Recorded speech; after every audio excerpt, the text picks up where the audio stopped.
মাস গেলে মাত্র ৮,০০০-৭,০০০ টাকা ইনকাম করে ওই কোল মাইন্সে গিয়ে তার ছেলেকে জিতিয়ে আপনারা পাঠান।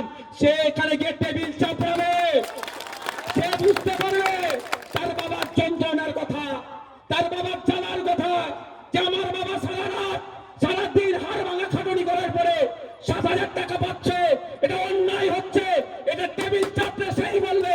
আপনি যখন যাবেন আপনাকে যেতে হবে। আপনি আমাকে পাঠালে আমি তো আদরের ঘরের দুলাল, আমি তো সোনার চামচ গালে দিয়ে আমার জন্ম হয়েছে, তো আমি আপনার দুরবস্থার কথা বুঝতে পারবো বাপ? আমি বাউরি দিলে হসপিটালে ডক্টর থাকবে, যাকে ভোট দিলে আপনার রুজি রুটি বাড়বে, যাকে ভোট দিলে সম্প্রীতি থাকবে, যাকে ভোট দিলে ঐক্যের সাথে থাকতে পারবেন, যাকে ভোট দিলে সোনার বাংলা, ঐক্যের বাংলা, এই নজরুলের বাংলা, রবি ঠাকুরের বাংলা, এই বাংলা ঠিক থাকবে, তাকে ভোট দেন আপনারা। এত অনুরোধ আপনাদের কাছে করছি। আজকে এটা ভোটের মঞ্চ নয়, আমি আমার দলের হয়ে প্রচার করতে আসিনি, কিন্তু আপনাদের সজাগ করতে এসেছি যে ভোটের দিনটা মাথাটা আপনারা ঠান্ডা রাখবেন। কারণ আপনার 2026 সালে যে ভোটটা দেবেন 2031 সাল পর্যন্ত আপনাকে চলতে হবে। আপনি ভোটটা দিচ্ছেন, আপনার এসসি কোটায় নন এসসিরা চাকরি করে নিচ্ছে, তাই ওই ভোটটা সঠিক জায়গায় দেওয়া হলো না। আপনি ভোটটা দিচ্ছেন, আপনার এসটি কোটাতে নন এসটিরা চাকরি করে নিচ্ছে, আপনার তাহলে ভুল জায়গায় ভোটটা দেওয়া হলো।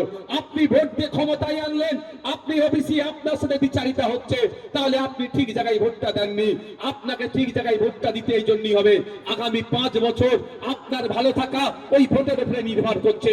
আপনি আগামী 5 বছর আপনি আপনার জায়গাতে বাড়ি করবেন, কেউ তোলাবাজি না করতে পারে, ওই ভোটটার উপরে নির্ভর করছে।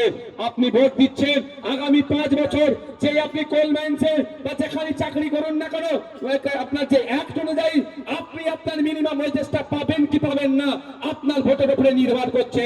আপনার ভোটের উপরে নির্ভর করছে। এখানে কোনো রাজনৈতিক গুন্ডাগার্দি চলবে না। আপনার ভোটের উপরে নির্ভর করছে রাজনৈতিক হানাহানি বন্ধ হবে। আপনার ভোটের উপরে নির্ভর করছে এলাকার সম্প্রীতি তৈরি হবে।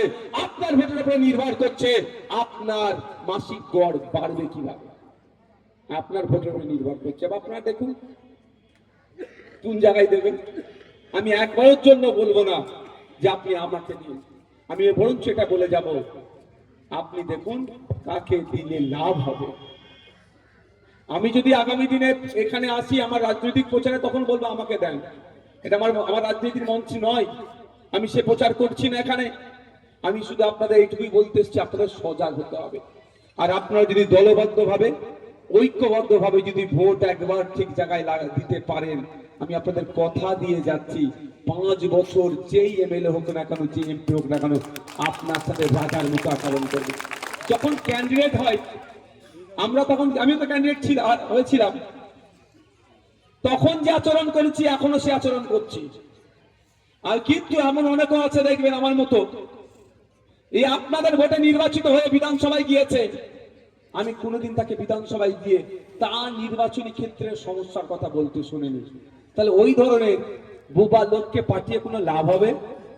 ঠিক হোক, কি বলছি বুঝতে পারছেন না? বুঝাতে হবে, নাম না ধরে বুঝতে পারছেন তো নাকি? হ্যাঁ, লাভ কিছু হবে? আপনার মধ্যে থেকে পাঠাতে হবে, আপনার মধ্যে থেকে পাঠাতে হবে। যার বাবা মাস গেলে মাত্র ৮,০০০-৭,০০০ টাকা ইনকাম করে ওই কোল মাইন্সে গিয়ে তার ছেলেকে জিতিয়ে আপনারা পাঠান। সে এখানে গিয়ে টেবিল চাপড়াবে, সে বুঝতে পারবে তার বাবার যন্ত্রণার কথা, তার বাবার জ্বালার কথা, যে আমার বাবা সারাদিন হাড় ভাঙা খাটুনি করার পরে ৭,০০০ টাকা পাচ্ছে, এটা অন্যায় হচ্ছে, এটা টেবিল চাপড়ে সেই বলবে। আপনি যখন যাবেন আপনাকে যেতে হবে। আপনি আমাকে পাঠালে আমি তো আদরের ঘরের দুলাল, আমি তো সোনার চামচ গালে দিয়ে আমার জন্ম হয়েছে, তো আমি আপনার দুরবস্থার কথা বুঝতে পারবো বাপ? আমি বাউরি সমাজের দুরবস্থার কথা বুঝতে পারবো? ওই সারা জীবন বাউরি সমাজের সাথে মিশলাম না। আমি ছিলাম নেতা, আমার বাপ ছিল নেতা, আমাকে বিদেশে পড়তে পাঠিয়েছে, বিদেশ থেকে পড়ে চলে আসলাম। আর আমার বাপি কি করেছে, প্ল্যান করে, বাপিদার ছেলেরা না উচ্চ শিক্ষায় শিক্ষিত হয়, বাপিদা যেখানে থাকে সেই স্কুলগুলোকে বন্ধ করে দিচ্ছে। কি বলছি বুঝতে পারছেন? এখন কি হয়েছে, আমার বাপি আমাকে বিদেশ থেকে পড়িয়ে নিয়ে আসলো, আমি বড় ডিগ্রি নিয়ে এসেছি, বাপিদা ছেলেকে আমার বাপি প্ল্যান করে স্কুলগুলো বন্ধ করে অশিক্ষিত করেছে। এখন অর্থের অভাব, বাপিদার ছেলেকে আমার বাপি ধরিয়ে দিল কি 500 টাকা, যা ওকে মেরে দিয়ে চলে আয়। তার জন্য আমার রাস্তা পরিষ্কার করার জন্য। তো আমরা যদি এখনো না আমাদের জ্ঞান ফিরে, আমরা তখন আমার বলার এই জন্যই বক্তব্য, বাবা সাহেব আম্বেদকরকে ফলো করতে হবে আমাদেরকে। বাবা সাহেব আম্বেদকরকে ফলো করতে হবে। অত লড়াই করা আছে, অনেক চেষ্টা হয়েছিল, তাকে আটকে দেওয়া হয়েছিল। মহারাষ্ট্র থেকে তাকে ভোটে জিততে দেয়নি, তাকে বাংলাতে এসে হয়েছিল, তখন অবিভক্ত বাংলা ছিল। আমরাই জিতিয়ে তাকে পাঠিয়েছিলাম। আর সেই যে সংবিধান দিয়েছে ওটা নিয়ে আমাদেরকে লড়াই করতে হবে। আপনি জানেন, আমি যেখানকার বিধায়ক, পাশের এক বিধানসভা থেকে এক নটোরিয়াস ক্রিমিনাল এসে অনেক ডিস্টার্ব করছে, কিন্তু বারবার আমি একটা ছেলেদেরকে একটা কথাই বলি, সংবিধানটা সামনে রেখো। ওদের বোমগুলি, পিস্তল সংবিধানকে ভেদ করার ক্ষমতা রাখে না। বাবা সাহেব আম্বেদকর আমাদেরকে যে সংবিধান দিয়েছে, সংবিধান আমাদেরকে অধ্যয়ন করতে হবে, সংবিধান আমাদেরকে পড়তে হবে। সংবিধানের 326 নম্বর ধারায় সব থেকে পাওয়ারফুল ওয়েপেন, অস্ত্র আপনাদের হাতে বাবা সাহেব আম্বেদকর তুলে দিয়ে গেছে, সেইটা হচ্ছে ভোটদানের স্বাধীনতা। 18 বছরের ঊর্ধ্বে প্রত্যেকটা ভারতীয় ভোটদানের স্বাধীনতা আছে। তবে প্রধানমন্ত্রী মানে তার একটা ভোট সমান 1 লক্ষ ভোটের পাওয়ার, এটা নয়।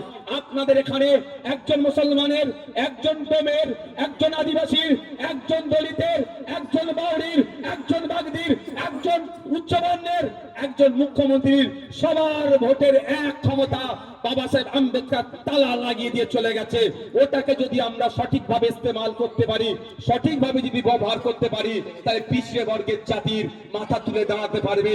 আর না হলে স্বাধীনতার 79 বছর পরেও আজকের দিনেও আমাদেরকে মহারাষ্ট্রে আমরা দেখছি, গুজরাটে দেখছি, উত্তরপ্রদেশে দেখছি, মধ্যপ্রদেশে দেখছি, দলিত হওয়ার অপরাধে পিটিয়ে মারছে, আদিবাসী হওয়ার অপরাধে পিটিয়ে মারছে, মুসলমান হওয়ার অপরাধে পিটিয়ে মারছে। এই মার আমাদেরকে খেতেই হবে, খেতেই হবে, খেতেই হবে।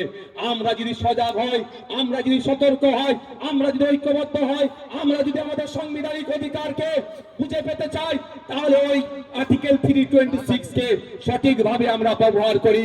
আপনারা অবাক হবেন, গত কদিন আগে নয়ডাতে একটি 17 বছরের দলিত সমাজের ছেলে, হালকা বয়সী ছেলে, অর্থের অভাবে পড়াশোনা বেশি করতে পারেনি, সে তার পরিবারকে চালানোর জন্য একটা মোটরসাইকেলের গ্যারেজে কাজ করত।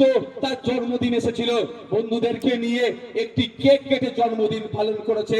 তথাকথিত উচ্চ পণ্যের মানুষেরা সেই 17 বছরের একটি বাচ্চাকে পিটিয়ে মেরে দিয়েছে। আমরা কোন সমাজে বসবাস করছি ভাই?